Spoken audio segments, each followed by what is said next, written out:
Well, here we go. Thought I'd do a quick little recap on the top 10 barn find adventures from last year. This doesn't include the Muscle Car and Corvette Nationals. This doesn't include Holly Mo Party. Doesn't include any of like Hot Rod Power Tour. These are just some of my favorite adventures that I went on that specifically were looking for cars in neglected situations. I hope you all enjoyed this little trip back, and at the end, we do a little bit of what's coming up in the future. Number 10 was a easy one. This was a quick trip over to Southwest Michigan to check out a few cars that had been sitting since the 90s and they were going up for auction, which I heard from a few friends that actually attended the auction that they did very well. The owner had these trucks and the two 340 purple cars, so it was definitely really cool to see them just as they got dug out for the first time since the 90s. Another quick little trip to Southwest Michigan was to see these three cars. They had been sitting in this barn for about 30 years. They had recently been cleaned up because the owner did want to get them running and driving here in the near future. So that was really cool. I hadn't been back to my friend Norm's place in many years. So to check out the 74 Challenger Rally, which ended up being a 360 3-speed manual car, was really neat to see. Didn't remember that. The Ram Charger and the 68 Charger were definitely highlights. And as of December 2022, they are for sale if anyone would be interested in a major project. The next adventure was really interesting to say the least. I just had a location. I didn't know the owner, I didn't know the property. I just stopped by because I was told that the owner was a really cool dude and he was a car guy. He might have some Mopars.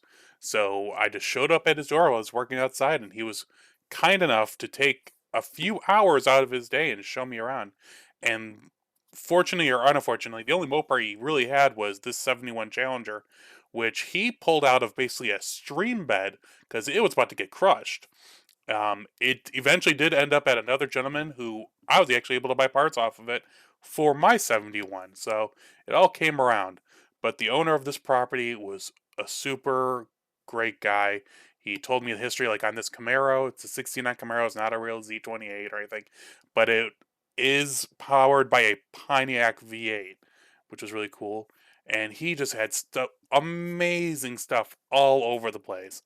I will hopefully get back there this year and do a full video documenting his really awesome collection and check it out. Oh, and this is number 7, so just want to keep that rolling to say the least. Number 6 is a quickie. I went and visited my friend in Detroit and went and saw his 69 Super Bee and some other vehicles that he had stashed away. And he's a father since the last time I saw him or saw the place, and I think he's getting married. So hopefully these cars will be out and about in the near future. Number 5 is really a special adventure. I went on with my friend Eric and I went with my friend Steve and the owners of Reedsburg Auto Salvage in Reedsburg, Wisconsin, where these cars are located. They're cleaning up because Quick Trip bought the property and they're going to start crushing out cars. So they gave me full authority to do whatever, walk around, document whatever I need. And fortunately, I've been able to help them move some of the cars that they have. They are selling cars. You can go to their website and they are selling parts cars, they're selling complete cars, a little bit of everything. I mean, when was the last time we saw a Lancia in a junkyard? I'd never seen one like that. They're really cool people. My friends were really awesome. The cars were awesome. The videos were incredible. Definitely worth checking out, to say the least.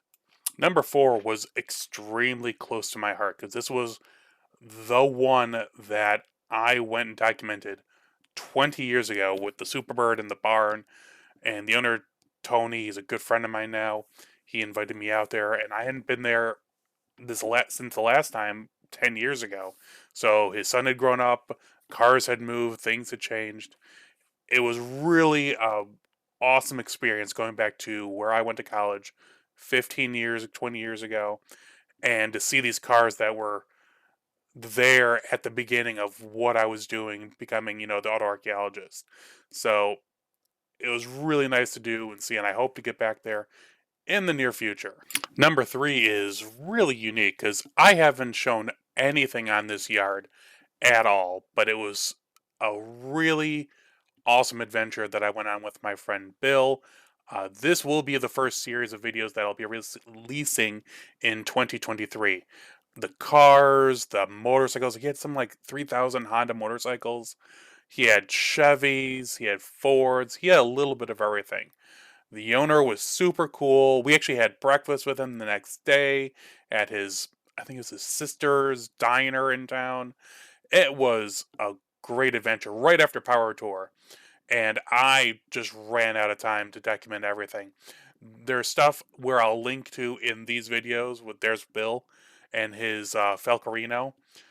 I'll link to his stuff, and the owner's actually has his own website, so that these cars are for sale. So when I post, you'll be able to contact them and talk and work something out and hopefully rescue a few.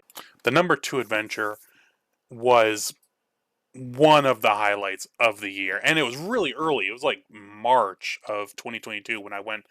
And on a lark, I was told about this place in Arkansas, and my friends are like, "We're going down there this weekend to start moving stuff. You have to be there. Otherwise, you're going to lose the opportunity to see these cars as they were." And so, I mean, Hemi Cuda, Hemi Challenger, the Challenger TA, 340 stuff, Roadrunner convertibles. I mean, for a Mopar guy, I mean, this was like Shangri La. It was an amazing experience. I think it was like 10 hours down there. And then the way back, my water pump took a poop. And so I had to limp it to my friends in St. Louis.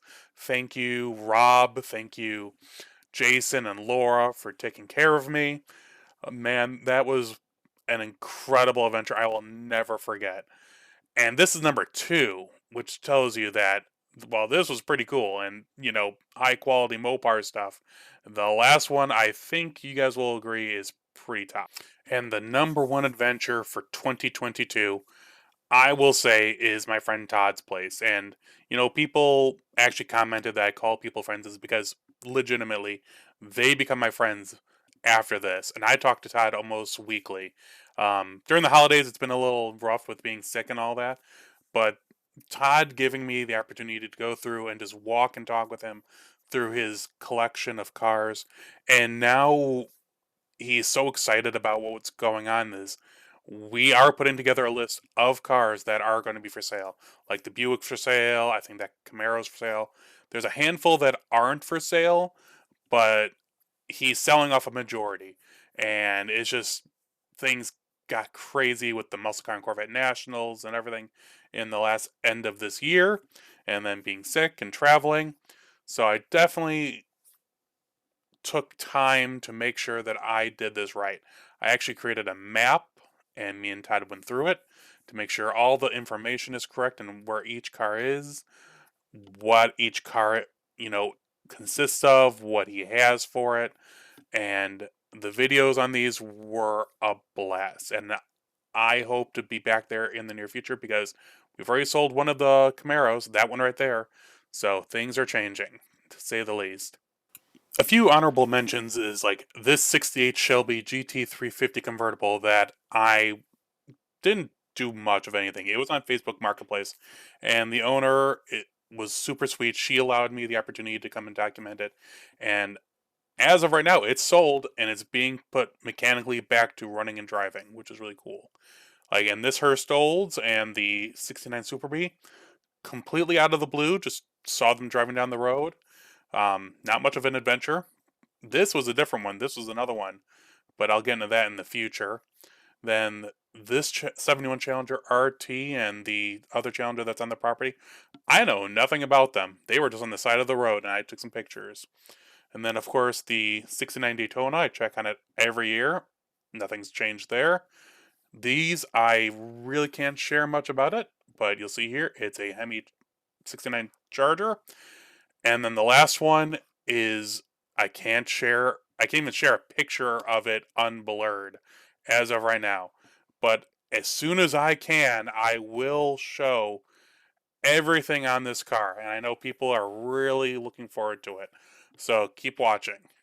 Hey everyone, I hope you enjoyed the video from the little recap of some of the adventures of 2022. definitely couldn't show them all because I would have been like 23 adventure, 23 spots in the whole thing. But I hope you were able to enjoy them and see a brief glimpse into some of the stuff that was going on in 2022.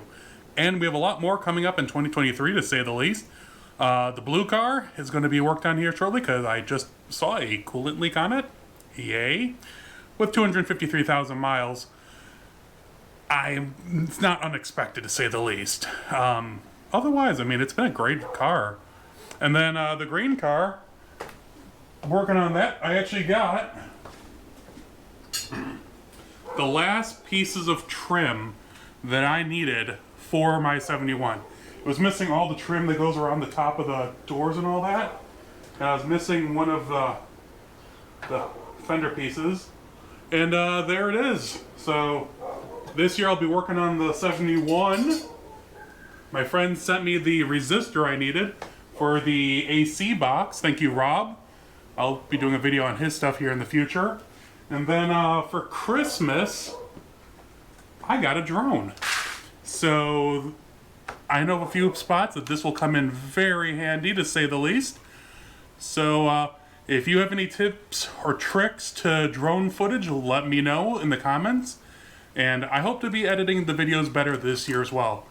And once I get some stuff taken care of, I need to make some seat brackets to space the seat backwards. I'll be working on the 71 again, and should be a lot of fun. If you guys have any comments, questions, or if you know of anything cool, please let me know in the description below. Otherwise, I'll see you all on the road, to say the least. Oh, yeah. Actually, some of the stuff that's coming up. In January, I'm going to St. Louis in January. In February, I'm going to Detroit. In March, I'm going to Indianapolis. So that's the first 3. So I'll see you guys on the road. Stay safe until then. Happy and healthy New Year.